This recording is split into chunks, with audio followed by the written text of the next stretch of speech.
welcome to the session Storage Made for HyperV. I have to look a little bit. Microsoft Scaleout file server today and in the future. I have put something together. Normally this session would be 1 hour and 15 minutes, so I tried really hard to fit into 40 minutes.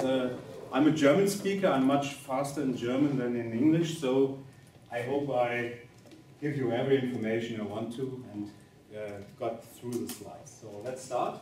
A word about me. My name is Carsten Rachfal. I'm a HyperV MVP, and I'm doing some nice stuff with this gentleman in the front here. We are the HyperV Amigos, and this evening or this afternoon we have another session with some demos. I hope the demo gods are with us. I'm also founded with this nice guy in the back, with Benedikt Berger, the German HyperV community, and I have a blog. I'm blogging in German because my audience is big enough to blog in German. I do a lot of videos with other MVPs and also with product group members at itcast.de. They are mostly in English, so if you want to see some English stuff with product group members from the storage group and HyperV group, look there. So enough. If you are interested in what I'm doing, I'm tweeting at HyperV server. That's all you have to do. The Microsoft Private Cloud Fabric Stack. Microsoft talked about this. What is the ideal solution if you do HyperV with Microsoft products? Microsoft says, of course, we have HyperV as virtualization layer. Then we have a storage subsystem, and this are two parts. One part is a Scaleout file server, a high available file server. We talk about that more today. And then you have the option to use storage spaces, so JBots with storage spaces on it, or you can, not many people know that you can do a block storage here. So you can use your fiber channel sound system or iSCSI sound system, and Scaleout file server works very well with those. And then Microsoft has the SMB protocol with SMB 3.0. We get nice new features. New is not true. It's available until Windows Server 2012. It's 3 years now, so it's not really new. But the SMB protocol is much older. I googled SMB protocol, and the first time Microsoft used something like SMB was in Windows for Workgroups 3.11. And even Microsoft didn't invent LAN Manager and so on. It was IBM in '83. So it's very old, and it's one of the most interesting storage protocols now, at least in my opinion, and we talk about that a little bit more. And then the management layer would be System Center, of course. So we have the whole stack from Microsoft. So let's look in some of the components, for example, storage spaces. These slides are from a presentation I've done with Michael Rüffli. Michael is also here, but not in the room. He had a presentation, I think, 2 presentations ago, and you will find him. And we did a presentation at the E2E, no, not E2E, E2E, at the System Center Universe conference in Basel, and there are some slides of that. Storage spaces, what is it? At the physical layer, you have a lot of disks, and you organize your disks into a storage pool. You put your disk into a storage pool, and on top of this pool, you carve out of the pool storage spaces or virtual disks. This is, if you have block storage, this would be your block storage system with all the disks, and then on top you carve out your LANs for your storage. It's quite similar. And when you carve out your storage spaces, then you have normal usable volumes. You can format them with NTFS or with ReFS and use them for everything you can do with Windows Server. So here's an example, failover clustering. Everything here, NFS, for example, is possible with that. So, definition of storage spaces. You have storage enclosures, JBots for that, and these JBots, they have not really intelligence built in. So there is no RAID or something like that. In a in a storage system from Microsoft, the rate levels or the resiliency is done by the file server. So you have JBoards. This has to be SAS JBoards, so they have SAS ports, and these SAS ports are connected to file servers, and all the intelligence is done by the file servers. You put all your disks. We see here, for example, data on JBoard with 24 disks. You put all your disks in a pool or more pools. We come to that later. And then you carve out your spaces. And there are different resiliency levels. So you can do a simple space with no resiliency. I don't do that. Then you can do parity or double parity for maybe slow data or for backup. If you want to have a nice backup solution, I've done a backup solution with 800 terabytes last week with storage spaces and resiliency. They are quite fast, but parity is not really for virtualization workloads. It's too slow. It's not built for that. For backup, it's nice, but not for virtualization workloads. For virtualization workloads, you only have the options, in my opinion, of a two-way mirror or a three-way. We come to that later. There are different resiliency levels with a two-way or three-way. How many components can fail? And this is with server 2012 and also with 2012 R2, and this will also be available, of course, with server 2016. Resiliency defines how many disks can fail in a pool. So if you have one pool, I think I have, yes, I have an Excel sheet here. If you have a simple resiliency, 0 disks can fail, and you have 100% of your capacity. So, for example, if you have 5 2 terabyte disks with a simple storage space or virtual disk, you have 10 terabytes of usable space, but you have no resiliency at all. If you have a two-way mirror, you have 5 terabytes, 50% of your space is usable, and 1 disk can fail. If you have a three-way mirror, you have only 33% of your disks, and 2 disks can fail. And with parity, we have with simple parity, 1 disk can fail. You have 8 terabyte of usable space, and with double parity, you have 6 terabyte of usable space. So if you do backups or design storage spaces for a backup scenario, this would be the thing you should think about, and for virtualization this way. I only do three-way mirroring in virtualization projects. This is quite hard for a customer because he has a lot of disks, a lot of usable space, and in the end we can only use 33%. But if you think of this, 2 disks can fail in a pool, and a pool can get up to 80 or 84 disks. That's not much. So storage tiering with 2012 R2, there is a possibility of having 2 tiers. Microsoft only knows 2 tiers, so it's a fast tier, SSDs, and there is a slow tier, HDDs. And it doesn't matter if your HDDs are 15K SAS HDDs or if they are 7,200 RPM disks. So best practice would be not to mix them. So if you mix 15K with the slower disks, you have only the performance of the slower disks. So don't use the 15K disks. Don't use 10K disks. Use nearline SAS disks, like 7,200 RPMs, and enrich your storage system with SSDs. Yeah. We have, when we use SSDs, we have a write-back cache in the SSDs for the slower HDD. So sequential writes are cached, and random writes are cached in this write-back cache. It's not very big. Normally you have only 1 gigabyte for your virtual disk, and Microsoft says don't use other numbers. 1 gigabyte is enough. I tested it in different scenarios, and in the backup scenario, for example, we have a 10 gigabyte write-back cache for the virtual disk. But the problem with the write-back cache, if you have a failure in a cluster system, so you have 2 nodes Scaleout file server, 1 node fails, the disks are presented to the other node. And when your write-back cache is bigger, it takes longer to present the disk to the other node. And if you have a lot of disks, it takes maybe a minute or two until every virtual disk is presented to the other node. And this is very bad for virtualization, because your virtualization VMs are maybe already rebooted, because they don't wait forever if they can't communicate with their storage system. They normally boot after, I think, 70 seconds.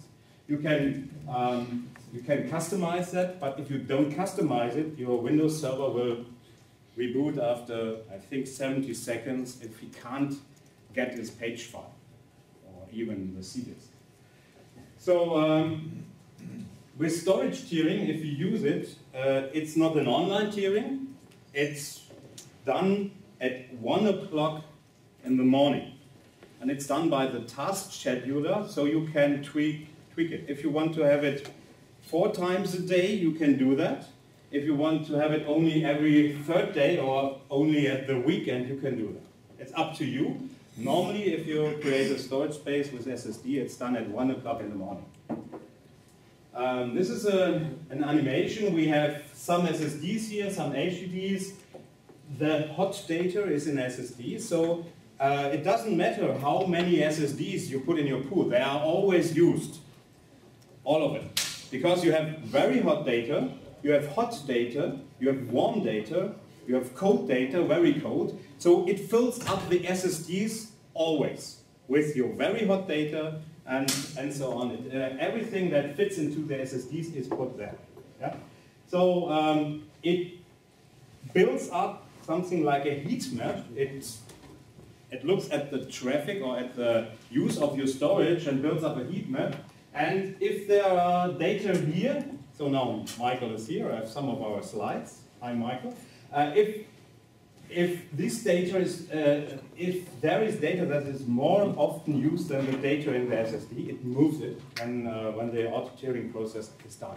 So like this animation, some of the hot data is moved to the HDD, and here moving is important. The data is only in HDD or in SSD. So in SSD there is not a copy of the data of the HDDs, it's in HDD or in SSD. And moves up some other data to the SSD. So many times, yeah, okay. I have to go faster. Enclosures. Can we do the questions at the end, or? Yeah, because I haven't have enough time and we should do the questions offline. So an enclosure, there are many enclosures there, and Microsoft has a Windows Server catalog, and if you look there for storage spaces support for enclosures, there are a lot. So nowadays you have a lot of choice which enclosures you can use. But the enclosures must be certified. Don't use a SAS enclosure. There are some prerequisites that enclosures have to support. If you want to have more enclosures, like 3 or 4, and you want to tolerate the failure of one enclosure, the enclosure has to have enclosure awareness.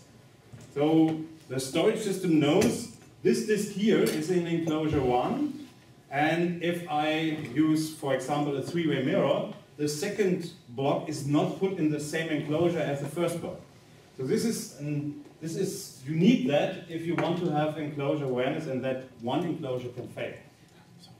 So there are maybe, this is a 60 disk enclosure from Dell. I do a lot of work with Dell hardware because they have the whole stack certified. You got certified servers, disks, even enclosures, controllers, and so on. So this is parallel rebuild. There is a possibility if a disk fails, if you use large nearline SAS disks, like 6 or 8 terabyte disks, it takes a long time to rebuild your data on a hot spare. If you use hot spare, there's one disk, and if one disk fails, everything is copied to this disk. If it is a 6 terabyte disk and you can copy 100 megabytes per second, it takes nearly 11 to 12 hours to fill up this disk with all the data. So you don't want to have that your storage system is in a degraded state for 12 hours. So you can do parallel rebuild. What's done here, you have a disk failure, and the storage system knows there is empty space on other disks, and he will rebuild the resiliency from the blocks that are failing on this disk to the other disk. So it can use parallel rebuild. We are not rebuilding on one disk, maybe we are rebuilding in this example on 4 disks. So it didn't take 12 hours, it will take 4 hours. So that's faster. If you have 10 disks or 20 disks, it's even faster. So enough of that. I have only 5 minutes left for the old stuff. Optimization, there is a nice report in the system. You see here I have an SSD tier of 1.4 terabyte of SSDs, and 95% of the I/O is coming from the SSD tier. If you want to have 100% of your I/O from the SSD tier, you have to have 2.5 terabytes of SSD. So the storage system gives you the information, how much is coming from the SSD tier, and how much SSDs should you have so that you can separate everything from your SSD tier. It's always nice to have a lot of SSDs in there. So striping and mirroring.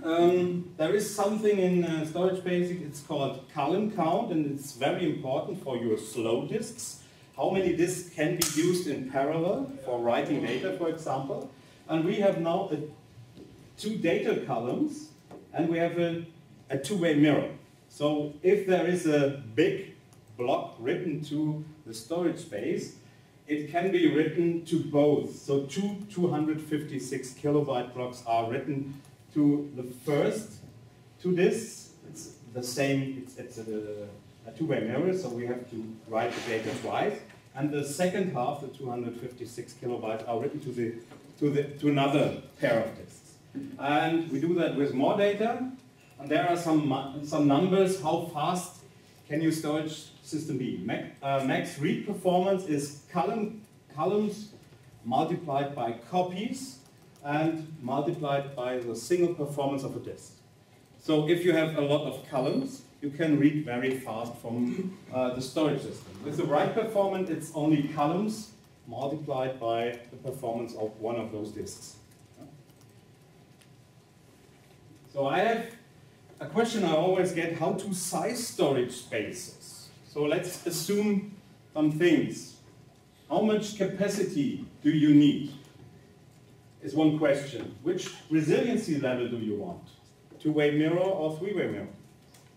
How much capacity do you need in the SSD tier? How many enclosures do you want to have? Do you want to tolerate an enclosure failure?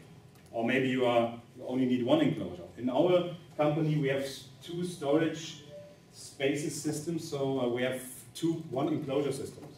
We don't need 3 of them. How many pools do I create? There are numbers, how many disks are supported in a pool. If you have more disks than a pool is supported in a pool, you need more pools, of course.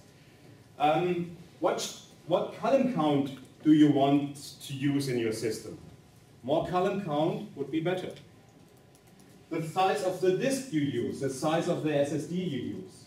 So let's fill in some numbers. For example, you want to have 100 terabyte of usable storage space. And I want to do a 3-way mirror. I only do 3-way mirror. If a customer says to me, I only want to do a 2-way mirror, I says, of course, you can find another consultant who does that. We don't do that because we have suffered over the last 2 years with storage spaces a bit. We have our learnings, and we only do 3-way mirrors for virtualization. For backup, it's something else, but for virtualization, only 3-way mirror. I want to have, so let's estimate I want to have 8%. This is a number from CPS, the Cloud Platform System. They say 8% is a nice ratio. 8% SSD to HDDs would be a nice ratio to get a fast system. I want to have 3 enclosures because I would like to, if one enclosure fails, to have my storage still running. And so for that you need at least 3. I want, 1 pool would be enough, maybe. Target column count would be 3. I use the 3 terabyte HDDs, and I would like to use 400 gigabyte SSDs. And you have to use SAS SSDs, so they are a little bit pricey. So let's look, 100 terabyte with a 3-way mirror, I need 300 terabyte of HDDs. So that would be with 3 terabyte SSDs, I need 100 disks. Okay. What's with SSDs? Those are not very expensive. They are not expensive, but the SSDs, they are expensive. So I want 8% of the 100 terabyte in SSDs. So this would be 8 terabyte of SSDs. With the three-way mirror, we have the same resiliency in the SSD tier than in the HDD tier. I need 24 terabytes of SSDs. These are, with 400 gigabyte SSDs, these are 60.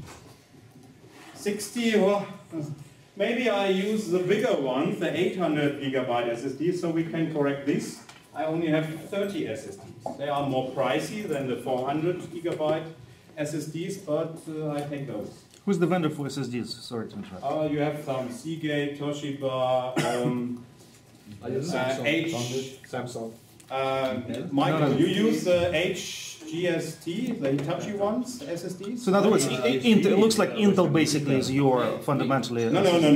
I have an Intel JBoard, I have a Datalon JBoard, and well, Hitachi is using Intel. Dell storage. Hitachi is using Intel under the hood, right? Yeah, there are different ones, but they have to be supported by Microsoft. And this is quite hard to find. We mostly use the S-Tech ones, which is basically Seagate behind it. It's now Seagate? Okay. So go to the Windows Server catalog and look for storage spaces and for supported SSDs, and in the moment you only find Seagate. That's really hard. Okay. Yeah, but there are other ones. So I need 34 3 terabyte HDDs, and I need 10 800 gigabyte SSDs per enclosure, so I have 132 disks here. And this is too much for one enclosure. I only have 60 slot enclosures, so I need more. I have my 3 enclosures, of course, but in a pool there are only 80 or 84 devices supported, so I need to do 2 pools at least. So this is a little bit of a calculation. This is the hard part. You want to know how many storage you have, how fast it is, and we calculate a little bit. So I'm out of time already. In the SMB protocol, there are some really nice enhancements from SMB 2.1 to 3.0. One is the SMB Direct. So the system can bypass TCP/IP and use RDMA, so remote direct memory access. That's very nice. Bye, Mike. Sorry, my session now. No problem. I'm coming back. You're over time. No, I'm not. Not yet. We will come there. SMB Multichannel is another nice feature. SMB can now leverage multiple connections, multiple network cards for... Can you close the door, please? Can leverage multiple connections. They can be on different network cards. They can be in one network card. So if you have a 10 gigabit card, SMB Multichannel will use 4 connections, 4 TCP/IP connections. It's also done with TCP/IP. We have SMB transparent failover. If you want to have a high available storage system and one node fails, there has to be some failover to the other side so that your workload doesn't fail. And we have SMB encryption, and I don't thought a lot about the SMB encryption. This encryption is done in the SMB protocol. You only turn it on, so you don't need IPsec or something. It's already in SMB. You already have keys for that if you use SMB 2.1. The session is encrypted with 6 keys, not the data. And in SMB 3, you can enable the encryption of the data too. And if we come to the new features, for example, the synchronous replication from one data center to another, it's very nice to enable SMB encryption. So now your data is encrypted on the wire, maybe on the dark fiber. You don't know who else is on the dark fiber, so you maybe want to have your data encrypted. Yeah. So SMB Direct, I go faster. I think the slides are available. This is mainly for HyperV workloads and for SQL. And new workloads are coming. So this is a schema. Normally your application talks to the SMB client. It uses TCP/IP over here.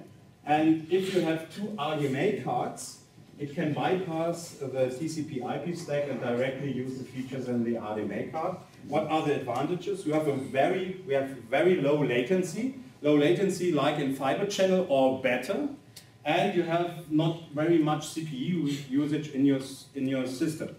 And you can do very high throughput. So, for example, if you have network cards like these, we have different flavors in RDMA. We have iWarp. These are available in 10 gigabit and in 40 gigabit. This is a protocol that leverages, the card leverages TCP/IP on the card. But to the server, there's only the very small protocol. It's not using TCP/IP there. And the nice thing, if you want to play with that, the 10 gigabit cards are also available with 8G45 connectors. So the small ones. You don't have to have SFP plus switches. This is nice. There is Rocky. I think Didier did a session about Rocky. You have more choice with Rocky. There is Mellanox, of course, 10 and 40 gig. Rocky and even 56 gigabit Rocky is available. Cisco now has a card. The new WIC can leverage Rocky. And Emulex. And the Emulex one, I have those in my training course. They have also they are available with a TP connector. So that's nice. And there is InfiniBand. It's up to 56 gigabit, and it's a proprietary protocol. So most people want to leverage Ethernet. So iWarp and Rocky would be your choice. But there is another one. So SMB Multichannel, I have a small video for that. So I have two servers. Both servers have two 1 gigabit cards and two 10 gigabit cards. And this server has SSDs where the data is placed, and I copy it to the other server. This one has a run disk. So I took 54 gigabyte of data and copied it. And you see now, both cards are used. I enabled this card afterward, after the copy job started, and now both are used. You see it there. And I will also enable the 10 gigabit cards. And maybe I have not enough time for that. So I can jump a little bit forward.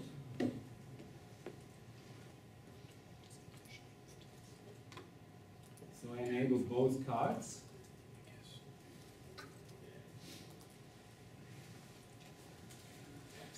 Now you see the card is, he knows the firewall profile it used and so on, and now all the traffic is done now by the 10 gigabit card. And if the second 10 gigabit card is there, it also uses both cards. And in this example, I thought, okay, I have 20 gigabit of possible network traffic, and I only get 650 megabytes of data. Why not 2 gigabytes or 2.5? And after thinking about it, I'm copying from SSDs. So in my example, the SSDs are too slow to get more data from them. Yeah? So I've done it with 19 gigabit in the same setup with a smaller data set from one RAM disk to another. And there's also an example for SMB Direct and Multichannel combined. This is from 2012, so it's quite old. It's from Jose Barreto. And they have a client with 3 40 gigabit cards, InfiniBand, in a client and in a server. And the nice thing is the server has 10 Fusion I/O cards. And they copy data with 120 gigabit per second. Or bit is hard, so it's 15 gigabyte per second. Or I always say 3 to 4 DVDs per second. From one server to another. That's possible with SMB, and this example is from 2012. There are other ones, but I'm out of time. So the Scaleout file server, we have the possibility to have 2 and up to 8 file servers in front of our storage. And there is one file system namespace. The shares are presented in the Scaleout file server scenario on every file server. So if you have 4 file servers, all 4 servers present the same share. And your HyperV systems can choose the server, which one they use for the data access. We have SMB3 networking through Ethernet or InfiniBand, and because it is a share, we can use standalone machines, or a lot of them, with HyperV, and we can use the same share with a cluster and standalone systems, or with more clusters. So it's not like in block storage where one LUN can only be presented to one cluster, not to multiple standalone machines or multiple clusters. This is possible with SMB3. And you have the choice for the storage system to use storage spaces or to use, of course, block storage systems. So the Scaleout file server supports both. And I have slides in here. What is the advantage with SAN system? But I don't have the time. And what is the advantage with yeah, I have only 10 minutes left. And but you get the slides, of course. And I have what are the advantages if you have storage space? Because we want to come to some things from VNext. So this is another video I've done. Maybe I show it. I have a virtual machine running I/O meter, and the disks of the virtual machine are on a share of a Scaleout file server. You should see it there. So I go to the high available Scaleout file server and pause one of the nodes. So all the things that the node is doing are transferred to the second one. And now the file server 2 is doing all the heavy lifting. He has all the disks, he is the owner of the cluster, he has the pool, he has also, you see it there, file server node 2. He has everything. After that, I enable the first node to get traffic again, so that he is available in the cluster, but still everything is done on file server node 2. And then a Microsoft guy is going to the server and pulling the plug of file server 2. So we pull out both plugs. You see it there. Yes. So 5, 4, 3, 2, 1, 0. This is you see it there. It's not exactly synchronized, but you see how the I/O meter is gone. And now the time is counting. What is the storage system doing? So it needs 5 seconds to recognize file server 1 that file server 2 is gone. 5 heartbeats. And then he's doing the magic, and after 22, 25 seconds, my workload is on again. So my virtual machine is still running. This is German, sorry for that. But it took 22 seconds. And Microsoft says we guarantee under 30 seconds. I've seen systems where not everything is on one node, only need 7 seconds. And I think that's nice for some Windows server on some legacy file server. So now what's new in, I have 7 minutes, what's new in 2012 TP2? One thing is storage replica. Storage replica, if you now build a scale-out file server with storage spaces, you can't go to a second data center and replicate your data over there. You can use, of course, if you have HyperV, you can use, of course, HyperV Replica. But this is on the application level. But there is no possibility from Microsoft to do a synchronous storage replication. And with Windows Server 2016, we will get that. And you see here, the storage replication is above the partition manager and below the volume manager. So it doesn't matter what file system you are using. If it's NTFS, if it's ReFS, or if you even can put some NFS on it, it doesn't matter. So it's a block level replication. And the available scenarios are, you can replicate server to server. It's nice for small environments. You can do a stretched cluster, half of the cluster in this data center and another half in the other one. And you can even do cluster to cluster. So you have every possibility there if you want to do the synchronous replication. But there is more. We have 2 modes, synchronous replication. We have our source server and our destination server. We have our application like HyperV writing to our source server. Then the data is written to a lock disk and transported over SMB3 to the other server. And in the third phase, it's written to a lock disk there.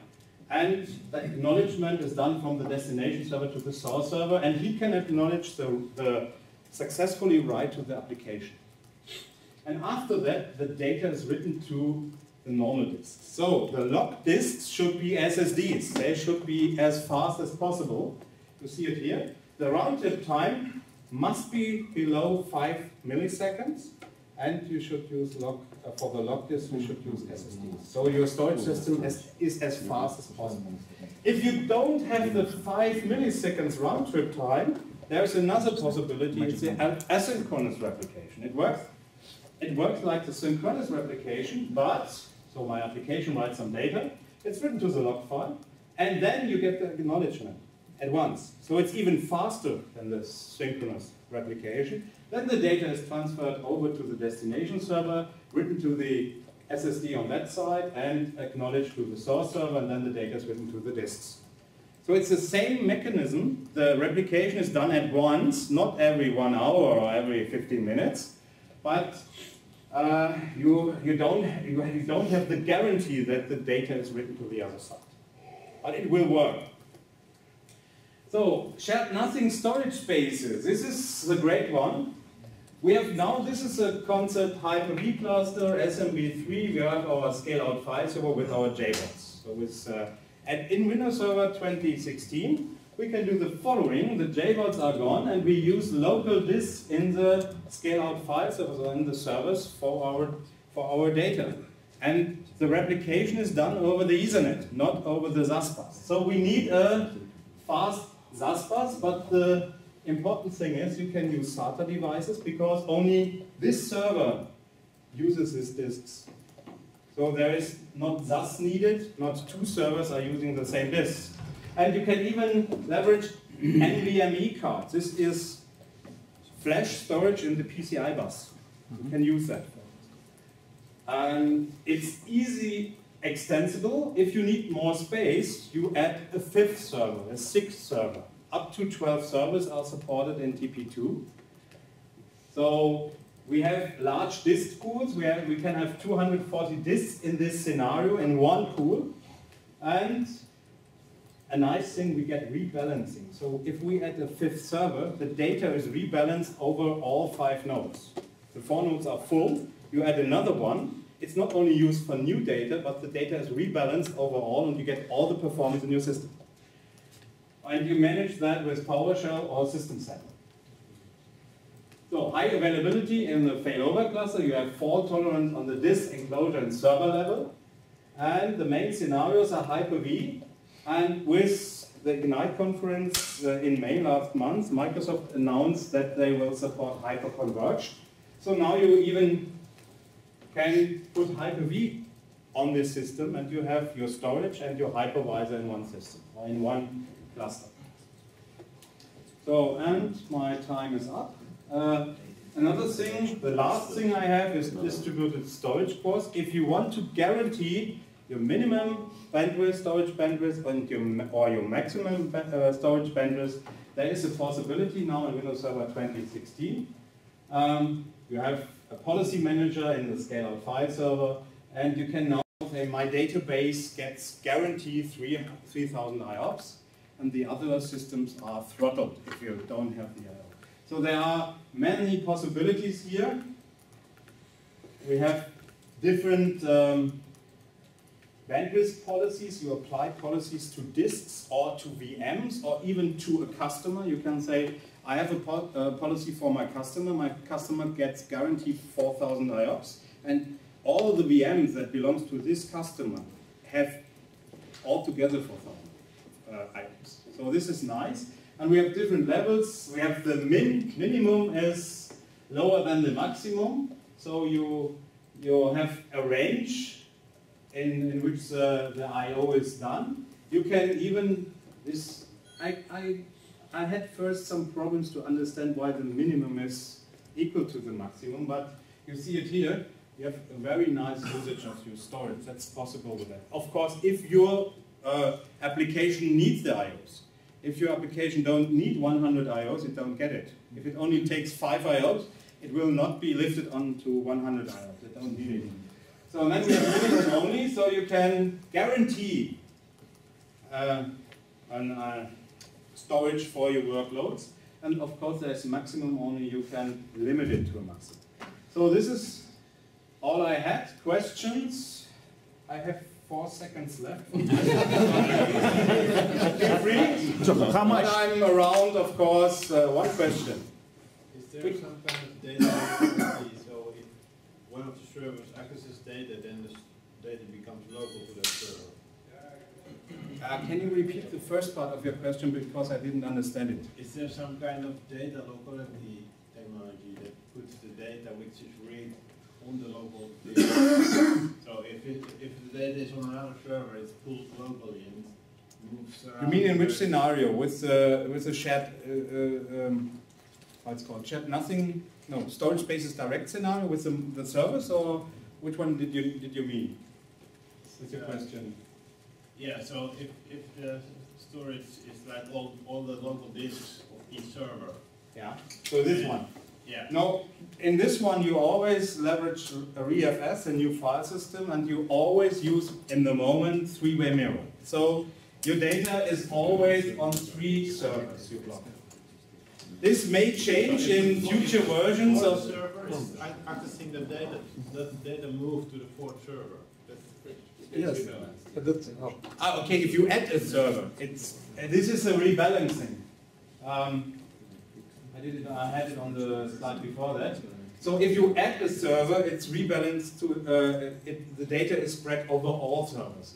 So you use 90% of 4 servers, you add a 5th, this would be used 0%, so it will rebalance and move data over there so that every server has maybe 70%. And you can leverage all the performance. Consumption. It's not based on which server needs which data. I didn't understand you. I think he's referring to the vSAN scenario, the hyperconverged Okay. scenario when VM runs on server 1. Does storage spaces direct move the data to server 1, right? Yeah, so if it's not on No. other server. No, it doesn't. At the moment, Okay. it does not. And I don't, Michael, I don't think it will. I mean, you just But in this scenario where the computing and the storage on the same, they are on the same node, yeah? Yeah. Did that rebalance in the way that the data which is needed? I don't know, and I don't think so, but this is technical preview 2. Microsoft announced the feature officially in May, and they still have at least half a year, maybe more, to get it finalized. So maybe there will come some features, but I honestly don't think so. But that will be a great idea, you know.